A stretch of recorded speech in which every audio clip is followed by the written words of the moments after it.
மயக்கம் வந்திருக்கு. பக்கத்தில் சேர் கூட இல்லையா, உட்கார்த்து அவருக்கு வலிப்பும் வந்திருக்கு. கொஞ்சம் ஆசுவாசப்படுத்தி உடனே ட்ரீட்மெண்ட் கொடுத்துருந்தா காப்பாற்றிருக்கலாம். ஆனால் அதற்கு கூட அங்கே வசதி இல்லைங்கிறாங்க. பிரச்சனை என்னன்னா, விஜயுடைய நிகழ்ச்சியை அவரை பொறுத்த வரைக்கும் அவர் ஒரு வெள்ளி ஸ்கிரீனில் ஹீரோ. வெள்ளி ஸ்கிரீன் ஹீரோ அதே இமேஜை கீழேயும் காட்டணும்னு பார்க்குறாரு. அதனால அவர் இன்னைக்கு நீங்கள் அப்போ 5000 பேர் பார்க்கறதுக்கு வர ஏற்பாடு கூட நீங்கள் செய்யலைன்னா, ஏன்னா ஒரு 3 மணி நேரம் தொடர்ச்சியாக வெயிலில் நின்னா, அதுவும் 37 வயசு தான் சொல்கிறாங்க, தண்ணி குடிக்கிறது கொஞ்சம் அந்த மாதிரி வசதி கூட நீங்கள் பண்ணலன்னா. ஏன்னா விக்கிரவாண்டியில் பார்த்தா அந்த டாய்லெட் டேங்க் தண்ணியை குடிச்சிட்டு அதுவும் தீர்ந்து போய் அப்புறம் கஷ்டப்பட்டாங்கன்னு வந்துச்சு. ஸோ இப்படி ஒரு ஏற்பாடுகள் இல்லாமல் செய்யறது ஏன்? கரூரில் எதிர்பார்த்ததை விட அதிகம்னு சொல்லலாம். இது திட்டமிட்டு சார் கூட்டத்தை ஏற்பாடு பண்ணுறதுல ஒழுங்கு வேணும். வர்றவன் தண்ணி கொஞ்சம் அந்தந்த ஒரு ஏற்பாடு வேண்டாம். ஏன்னா வெளி ஆம்புலன்ஸ் வர வேண்டாம் சார், உள்ளுக்குள்ளே கூட்டிகிட்டு போகிறதுக்கு ஒரு ஆம்புலன்ஸ் ஒரு ஏற்பாடு பண்ணிங்களா? எதுவுமே இல்லாமல் என் மூஞ்சியை பார்க்குறதுக்கு வருவாங்க, அதை நான் ரிலே பண்ணுறதுக்குரிய செலவு மாத்திரம் பண்ணுவேன். நீங்கள் இந்த ஃப்ளைட்டில் வந்திருந்தா அதிகபட்சம் 25,000 ரூபா இல்லை 50,000 ரூபா போதும். ஆனால் சார்ட்டர்ட் ஃப்ளைட் வச்சு வரீங்கன்னா 10 லட்சம் ரூபாய்க்கு மேலே செலவு பண்ணுறீங்க. ஆனால் மக்களை காப்பாற்றுறதுக்கு ஒரு 10,000 ரூபாய்க்கு ஆம்புலன்ஸ் வாடகைக்கு 2 ஆம்புலன்ஸ் எடுத்துருந்தீங்கன்னா இந்த உயிரை காப்பாற்றிருக்க முடியும். சார் உங்களுக்கு என்ன நினைப்பு சார்? எந்த சினிமாக்காரனை பார்த்தாலும்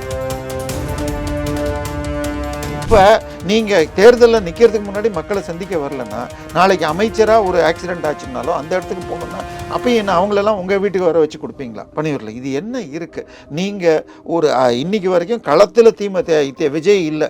விஜயால் தன் கூட்டத்துக்கு வர்றவங்கள பத்திரமா வீட்டுக்கு கொண்டு போக முடியலன்னா உங்களை நம்பி யாருமே கொடுக்க முடியாது. உங்கள் கூட்டத்துக்கு வர 5000 பேரை காப்பாற்ற முடியலன்னா உங்களை நம்பி எப்படி ஓட்டு போடுறது? நிச்சயமாக மக்கள் உங்களை இன்னும் கேள்வி கேட்பார்கள். நீங்கள் திருப்பி 15 நாள் ஓடி போயிட்டு உடனடியாக ஒரு அறிக்கை விடணுமா இல்லையா? உடனே ஓடி போய் ஒதுங்கிடுனா இது என்ன இருக்குது? இது நீங்கள் எந்த பதவிக்கும் லாயக்கில்லை.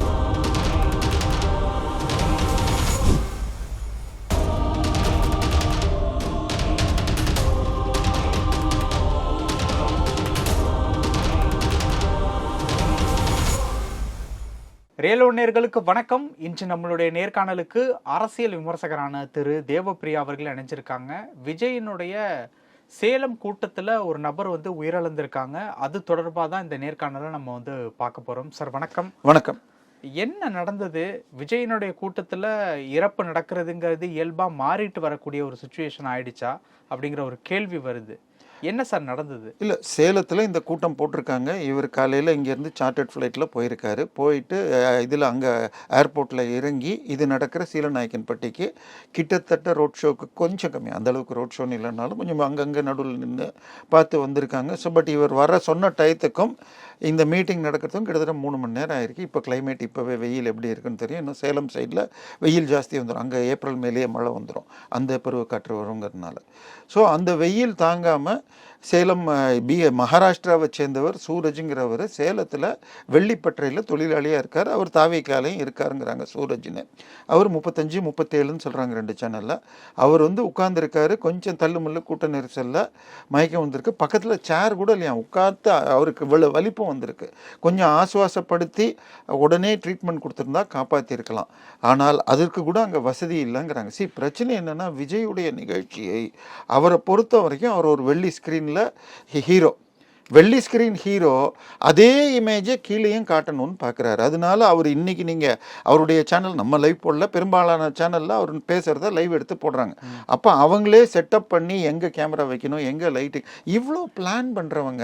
அதுவும் என்ன, இதுலேயும் 5000 பேர் தான் கலந்துக்கலான்னு இருக்காங்க. 4997 பேரில் நிறுத்திட்டாங்கன்னு சொல்கிறாங்க. அந்த 5000 கூட தொடக்கூடாதுன்னு. அப்போ 5000 பேர் பார்க்குறதுக்கு வர ஏற்பாடு கூட நீங்கள் செய்யலைன்னா, ஏன்னா ஒரு 3 மணி நேரம் தொடர்ச்சியாக வெயிலில் நின்னா, அதுவும் 37 வயசு தான் சொல்கிறாங்க, தண்ணி குடிக்கிறது கொஞ்சம் அந்த மாதிரி வசதி கூட நீங்கள் பண்ணலன்னா. ஏன்னா விக்கிரவாண்டியில் பார்த்தா அந்த டாய்லெட் டேங்க் தண்ணியை குடிச்சிட்டு அதுவும் தீர்ந்து போய் அப்புறம் கஷ்டப்பட்டாங்கன்னு வந்துச்சு. ஸோ இப்படி ஒரு ஏற்பாடுகள் இல்லாமல் செய்யறது ஏன்? ஏன்னா நீங்கள் இது வரைக்கும் மொத்தமே 2 வருஷம் முடிஞ்சு போய் 3வது வருஷம் தொடக்க விழான்னு போட்டிருக்கீங்க.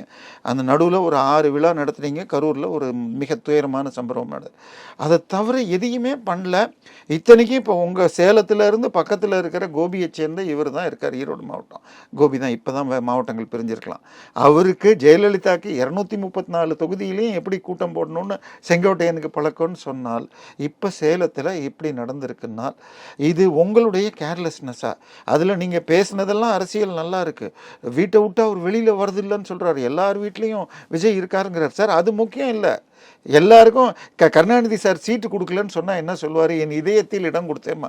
எல்லார் இதயத்திலையும் இடம் இல்லை. மக்கள்கிட்ட ஓட்டு வாங்கணும்னா நீங்கள் வரணும், என்ன செய்ய போகிறேன்னு சொல்லணும்.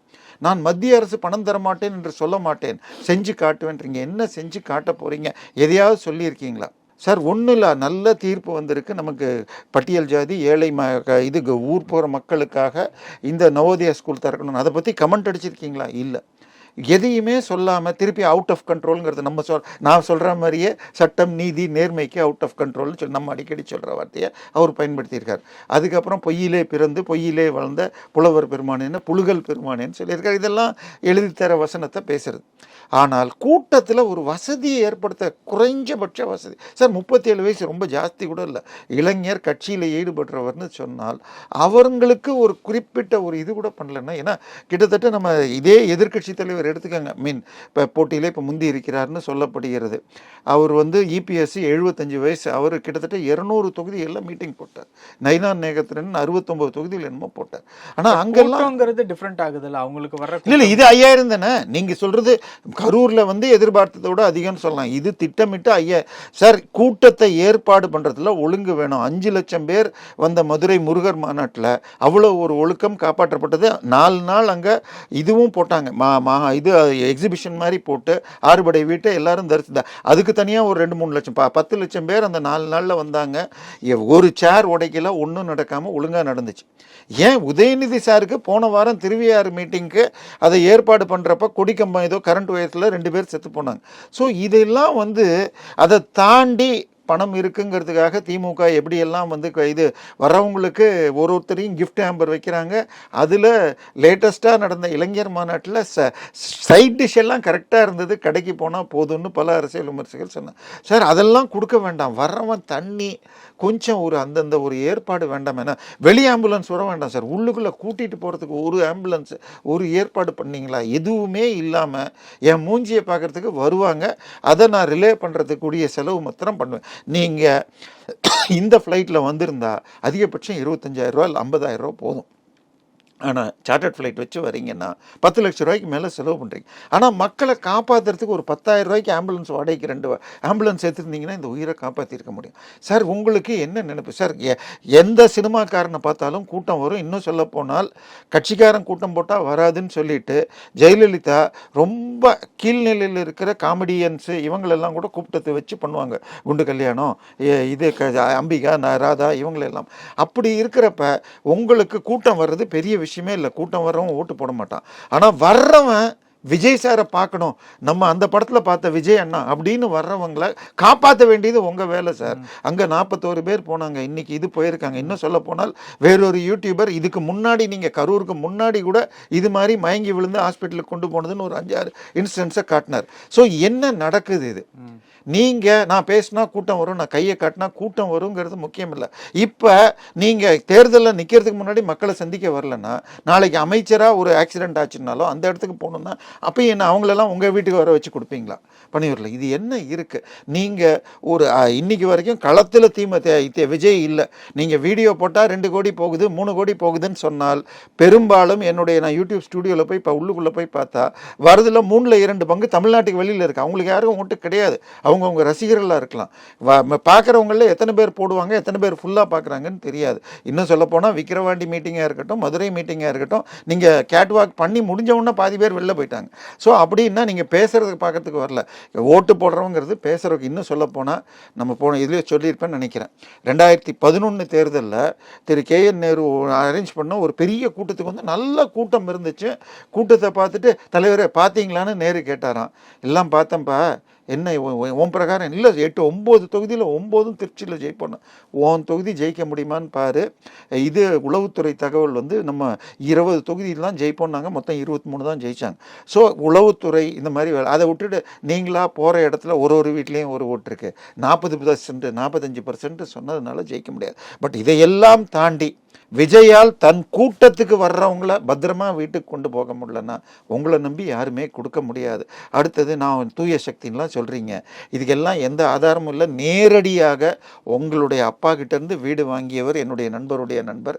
அவங்கக்கிட்ட வந்து எஸ்ஏ சந்திரசூடைய பிஏ வந்து ட்ரைனிங் கொடுப்பார். யாரும் எத்தனைக்கு விற்று எவ்வளோ ரேட்டுக்கு வாங்கினீங்கன்னு சொல்லக்கூடாது, அந்த கைட்லைன் ரேட்டில் தான் வாங்கினீங்கன்னு சொல்லணும்னு வந்து 3 நாள் ட்ரைனிங் கொடுத்தாருன்னு என் நண்பர் சொன்னார். அதே மாதிரி இவர் வாங்கியிருக்கிற அந்த OMR ஸ்கூல் இடம் மார்க்கெட் வேலை 50 கோடியை நீங்கள் வெறும் 10 கோடின்னு கைட்லைனில் பண்ணியிருக்கீங்க. இந்த தூய சக்திங்கிறதுலாம் மக்களை ஏமாற்றலாம், பெருவாரியான மக்கள் இது.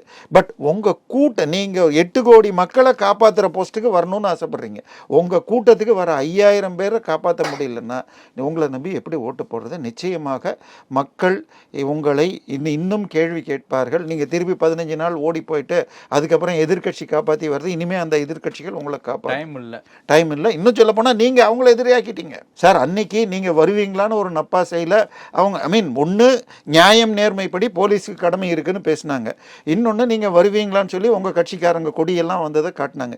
இப்போ நீங்களே எதிரியாக இன்றைக்கி ஜெயலலிதா பேர் கூட எழுத்திருக்காரு, இது வரைக்கும் சொன்னதில்லை, இன்றைக்கி அதையும் சொல்லியிருக்காரு. அண்ணா ஆரம்பித்த கட்சி, எம்ஜிஆர் வளர்த்த கட்சி, என் ஜெயலலிதாவால் வளர்த்த கட்சி, அவங்கள மறந்துட்டாங்கன்னு ஜெயலலிதா பேரையும் சொல்லியிருக்காரு. அப்படி இருக்கிறப்ப இதுக்கு மேலே உங்களை யாரும் காப்பாற்ற மாட்டாங்க. நீங்கள் உங்கள் தொண்டர்களை கட்சி தொண்டர் நிர்வாகின்னு போடுறாங்க, அவங்கள காப்பாற்றலைன்னா எங்கே போய் நடக்க போகுது? தமிழக மக்கள் பார்த்துட்டு தான் இருக்காங்க. ஓகே சார், இப்போது இந்த ஒரு மரணம் ரிலேட்டபிளாக தாவேக்காவிலேருந்து எந்த விதமான ஒரு பதிலும் இன்னும் கொடுக்கலையே. இல்லை, என்ன பண்ணுவாங்க, உடனே 20-25 லட்சம் கொடுத்துட்டு அவருடைய குடும்பத்தில் யாருக்காவது வேலை கொடுக்குறேன்னு அறிவிப்புகள் வரலாம். இவர் இறந்தவர் ஆல்ரெடி ஆன்ஜியோ ரிலேட்டபிளான விஷயங்களில் பாதிக்கப்பட்ட ஒரு நபர் தான். அதுக்கப்புறம் வந்து இதய கோளாறுகள் இருக்குது அப்படின்ட்டு செய்தி வருது. இல்லை சார், இதெல்லாம் வந்து எவ்வளோ உண்மை, உடனே இது அவசரப்பட்டு போடுற செய்தியாக இருக்கலாம். நானே என்னுடைய 25 வயசில் அப்பல்லோவில் ஒரு கம்ப்ளீட் ஹெல்த் செக்அப் பண்ண சொன்னப்போ இசிஜியில் ஒரு சின்ன டவுட் இருக்குது, நீங்கள் எல்லாம் எடுக்கணும்னாங்க. நான் எடுக்கல. அடுத்தது 40 வருஷம் ஆயிடுச்சு சார். இன்றைக்கி ப்ரெஷர் சுகருங்கிறதெல்லாம் கிட்டத்தட்ட 40 வயசுக்கு மேலே 35 வயசுக்கு மேலே எல்லாருக்கும் வருது. இல்லை, அவருக்கு பிரச்சனை இருந்தால் பார்க்கணும். பட் இன்றைக்கி வருகிற அவசர செய்திகள் எவ்வளோ உண்மைன்னு நம்ம சொல்ல முடியாது. பட் அதையெல்லாம் தாண்டி வெறும் எண்ணி 5000 பேரை விடுறேன்னு சொல்லிட்டு அங்கே அதில் உங்கள் கட்சி நிர்வாகிக்கு ஒரு சேரில் உட்காத்தி வலிப்பு வந்ததுன்னு சொன்னால் சேரில் உட்காத்தி ஆஸ்வாசப்படுத்தி தண்ணி கொடுத்துருந்தா பாதி அளவுக்கு காப்பாற்றிருக்கலாம். அதன் பிறகு ஆம்புலன்ஸை கூப்பிட்டுருந்தா வந்திருக்க முடியும். ஆனால் அதுக்கு கூட அங்கே வசதி இல்லாத அளவுக்கு நீங்கள், ஏன்னா எவ்வளோ சின்ன இடம் எடுக்கிறீங்களோ வாடகை கம்மி, இது கம்மி, செலவு மிச்சம் பண்ணணும். ஆனால் நீங்கள் வர்ற ஃப்ளைட்டுக்கு அவ்வளோ செலவு பண்ணுறீங்க. ஸோ மக்கள் இவர் வந்து நம்மளை காப்பாற்றுவார் அப்படிங்கிற நம்பிக்கை வந்தால் தான் ஓட்டு போட. இவர் வந்து சினிமாவில் நடிப்பாருங்கிறதுக்கு யாரும் ஓட்டு போட மாட்டாங்க. ஸோ இது ரெண்டாவது ஒரு இன்சிடெண்ட். அதில் கூட அந்த கட்சி காரணம் சொன்னீங்க. பட் உங்களை பார்க்குறதுக்கு தான் வந்தாங்க, குழந்தைங்கள்லாம் வந்தாங்கன்னு இப்போ அதை நிறுத்தியிருக்கீங்க. ஆனால் இது ஒரு கட்சி நிர்வாகி, ஒரு 37 வயசு சார். அவரை நம்பி குடும்பம் இருக்கலாம், என்ன இருக்கும்? மகாராஷ்டிராலேருந்து இங்கே வந்து வேலை செய்கிறாருன்னா அவர் எப்படி தாவேக்காவுக்கு நிர்வாகியாக இருக்க முடியும்? இல்லை, அது வந்து இங்கே ஓட்டு 5 வருஷத்துக்கு மேலே வெள்ளிப்பட்டறையில் வேலை செஞ்சு இங்கேயே ஓட்டு வாங்கியிருக்கலாம். என்னுடைய சொந்தக்காரங்க பெங்களூரில் 20 வருஷமாக அங்கேயே கொடுத்துன்னு இருக்கவங்க இருக்காங்க. அதெல்லாம் நம்ம போலீஸ் அதிகாரிகள், தலைமை அதிகாரிகளே உங்களுக்கு வந்து வெளியே இவங்கெல்லாம் இப்போ ரத்தோர்னு இருக்கிறவங்க அவங்கெல்லாம் ராஜஸ்தானில் பிறந்தாங்க. அதெல்லாம் இங்கே 3 வருஷத்துக்கு மேலே இருந்தால் இங்கே தான் ஓட்டு வாங்கணும். அதெல்லாம் தப்பு இல்லை. ஸோ பிரச்சனை அவங்கள காப்பாற்றுறதுக்கு நீங்கள் என்ன பண்ணீங்க? உடனே ஒரு அறிக்கையாவது விட்டுருக்கலாம். இப்போ நீங்கள் சொல்கிறீங்க ஏதோ ஒரு பத்திரிகையில் ஆன்ஜியோன்னு போட்டிருக்காங்கன்னு சொல்கிறீங்க. பட் அதை விட்டுருக்கலாம், அவர் வந்திருக்கக்கூடாது.